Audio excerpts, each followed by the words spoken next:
Hi everyone. Today I want to speak about waiting for your twin flame and what it really does to you. So, if you really think about it and really analyze what waiting has done for you so far in your twin flame journey, however long a time you have spent on the twin flame journey, it does not matter.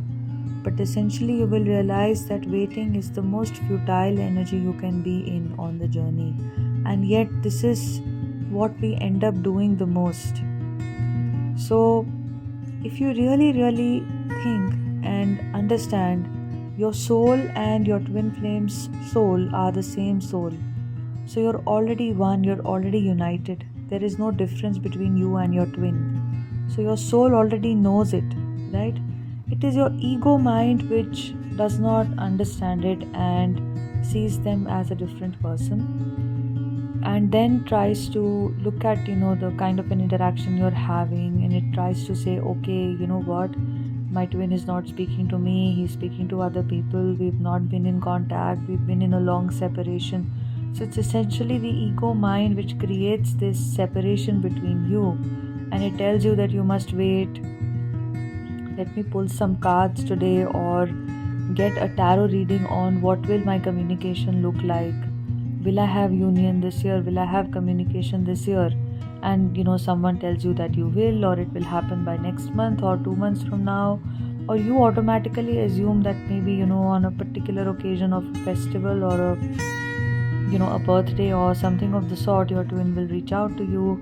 Then they reach out also, maybe, and you maybe have a brief interaction, but then again you go into separation, again you start waiting. So what do you want to do to get out of this, right?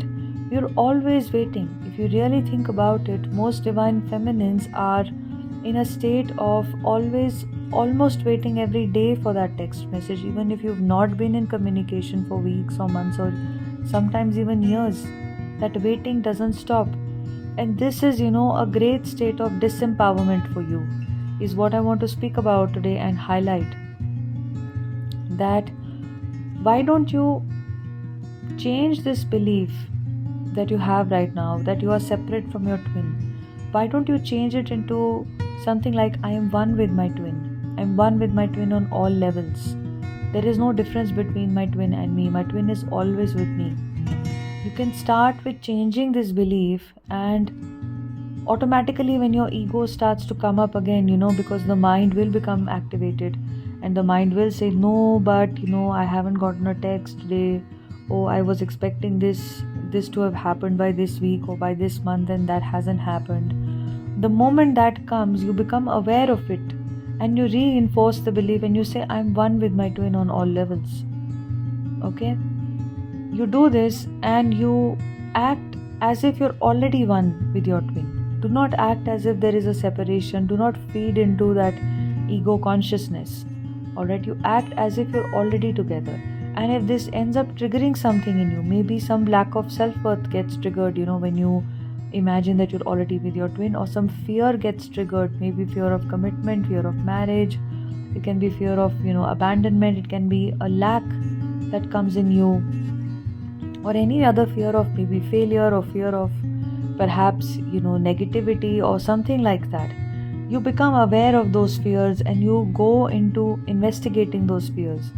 Fears are always in operation because there is a certain kind of a pain that the fear is protecting you from, right? So look at what that pain is that you have previously experienced, and what that really was, and experience it, and just in experiencing it you will release it, and you will hence release the fear. Okay, if you want, you should work deeper with your fears on this journey. It's something that we really avoid as human beings. We do not want to go into the fear because there is always pain behind it that we don't want to explore, and it takes a lot of self-awareness for you to be aware of a fear and to be aware of the pain behind the fear. It's not an everyday task that anybody will just randomly get up and be able to do.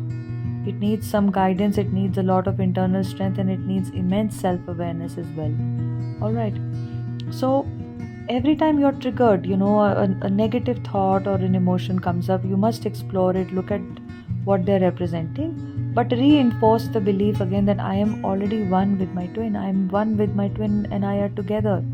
And start taking the action of already living with your twin. Like, when you think of separation, you must override that thought of separation with the thought of being in union already in the present moment. So this is really going to be impactful and will quicken, that time gap that you are currently experiencing between your twin flame, your connection and reconnection, and you're in that waiting energy. Because waiting energy means that right now I am saying I don't have contact. So I have already given out this signal to the universe that there is a lack right now. So I'm waiting. There is a lack right now of communication with the twin flame. So the universe is going to reinforce that lack, because the universe only, you all have probably seen law of attraction videos, so you're already pros in this, right? I assuming because most of us have seen law of attraction videos. So we know that now the universe is getting the signal that she does not want her twin flame, or he does not want his twin flame, right?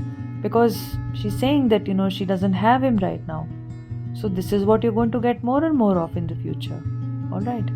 And learn to, whenever, like I said, when it comes to doubt, when it comes to fear, work with it.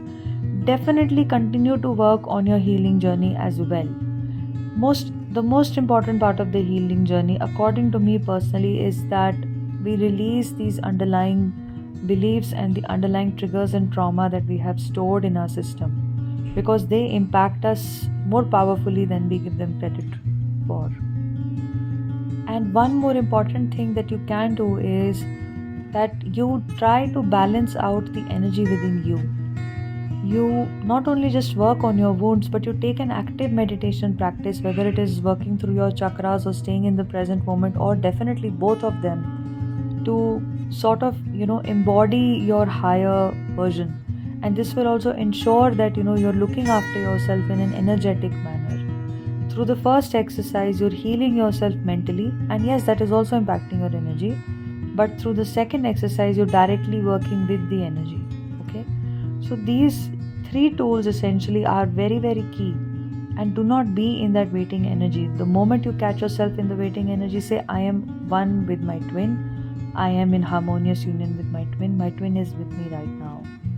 I'm already with him. He's already with me. Alright?